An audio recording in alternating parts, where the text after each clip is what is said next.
What's up, guys? So if you ever thought about selling your home but were curious about the closing costs and what you have to pay there, well, we're going to be talking about just that. So when you sell your home, of course, there are fees you have to look out for, and we're going to talk about those fees. So with no further ado, the first item on the list, it's going to be the property commission. So if you're selling with a real estate agent, you will have to pay them, of course, for helping to sell your home, anywhere from 6 to 9%. Working with a little cash buyer, of course, going direct to a cash buyer, you wouldn't have to worry about that.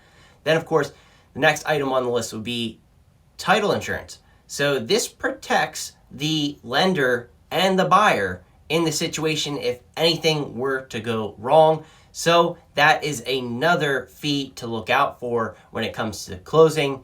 Then for home evaluations and maintenance costs, let's just say an appraisal is done and the appraisal comes back lower, or they ask for repairs to be done, those repair costs could come back to equal more closing costs.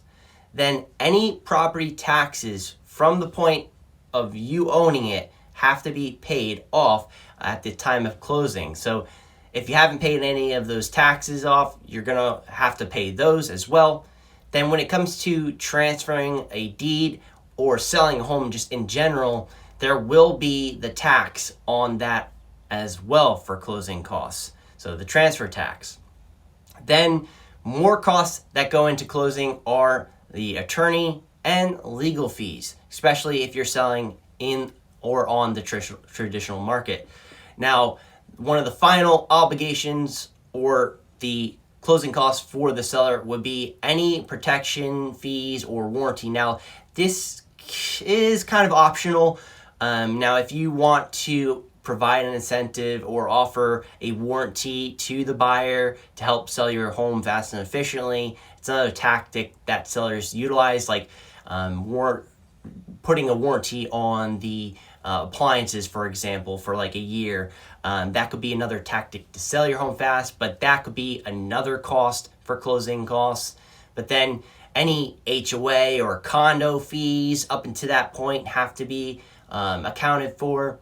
And then finally, moving, of course, you're going to have an expense when it comes to moving as well.